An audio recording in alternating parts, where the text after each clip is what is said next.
So let's talk about formation and communication of biodiversity with Cristina Bollini. Good morning. Hi. So, biodiversity. Well, it's like nitrogen. We have so much, but no one knows there is there. It's very difficult to explain. It's fundamental. Come si fa? How to do it? Since you took care of it, training, making sure people got to know about this thing about biodiversity in a more normal way. What's the strategy you thought it was necessary to adopt? Well, when we started in 2016, I will just explain what you're seeing on the screen.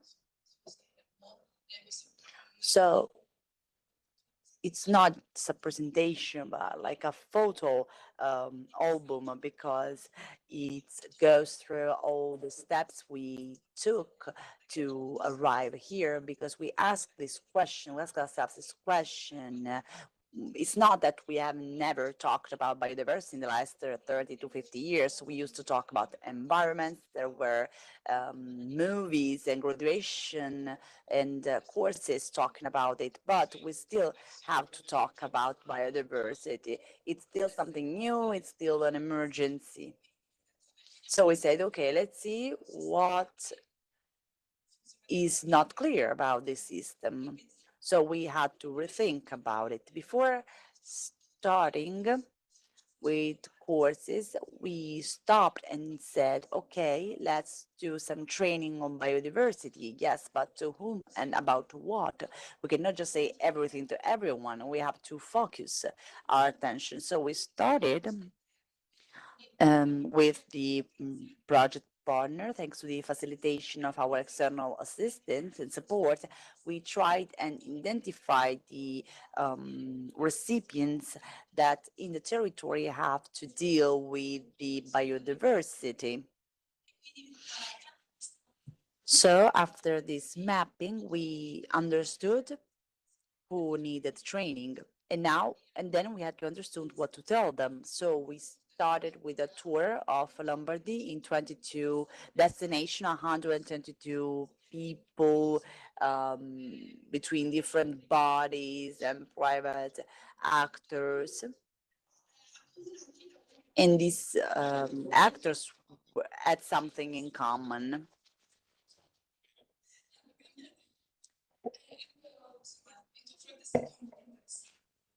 The discussion was very, very interesting. So what did we do? We said, okay, since you are on the territory and you have been doing the activity for biodiversity for a very long time according to your jobs and your positions, what do you think you need to know about these topics, which is not well known yet? So we created a document. There was a reference after that. That's, for example, discussion table where we put the totality of what we need to know when we had to deal with the biodiversity in the field of as part of Natura 2000. So we have 60 training modules organized in 13 training courses. So we reached and achieved this goal. We were very happy. And then we said, okay, let's start with this training course. We had the life funds of the project, and we also had del Fondo Sociale Europeo. The complementary funds of the European Social Fund, 500,000 euros. And then we also thought maybe we have to do some training ourselves. So we took all the group and brought them on the Barrow Mount to do training about facilitation. And who trains trainers?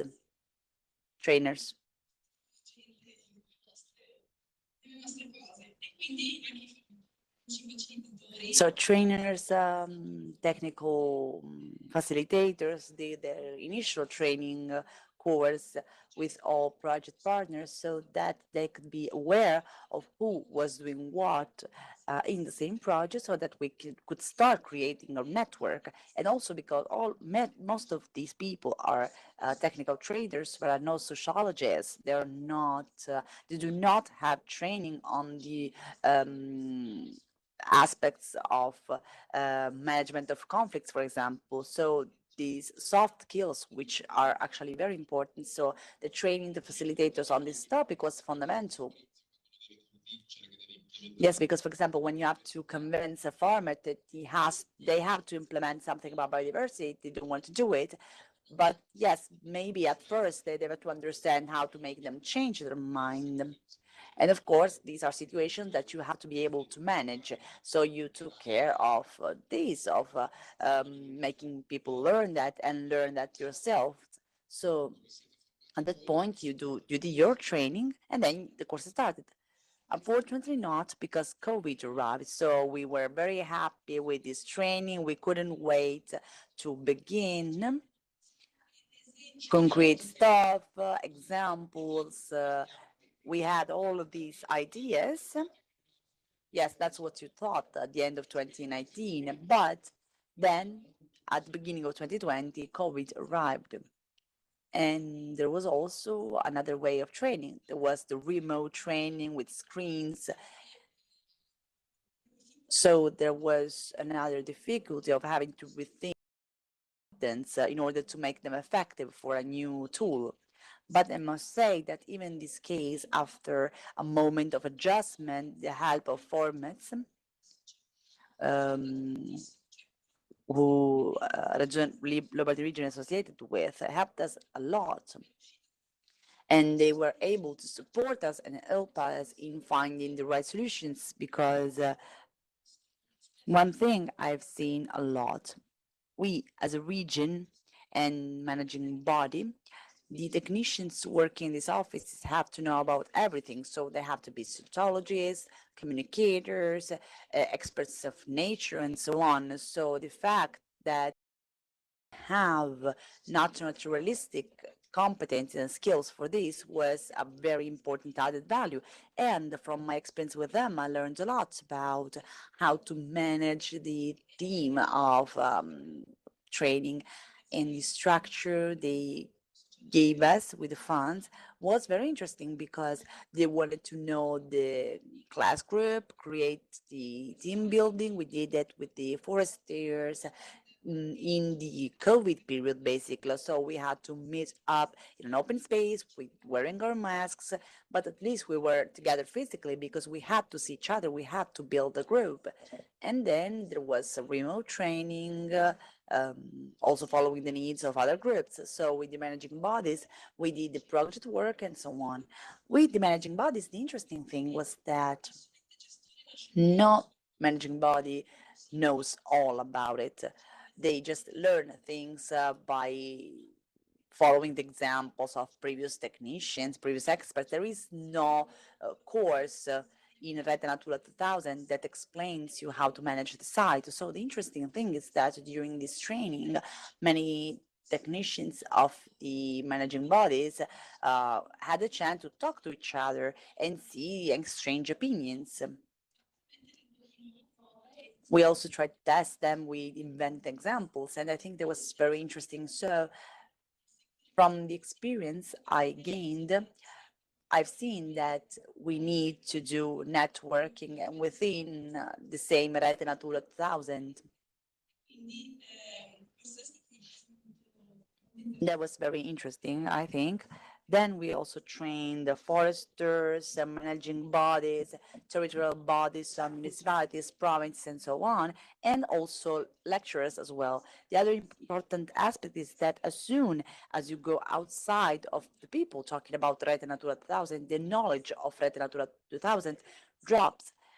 It doesn't arrive to zero because we were able to fix this, but it has an incredible decrease.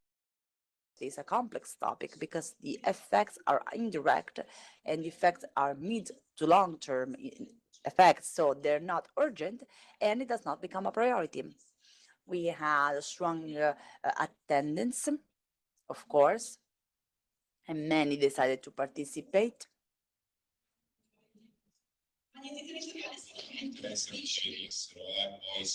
Well, it doesn't care how they arrive. The important thing is that they were part of it. Well, in the territorial bodies, there were those who understood that biodiversity was an important topic.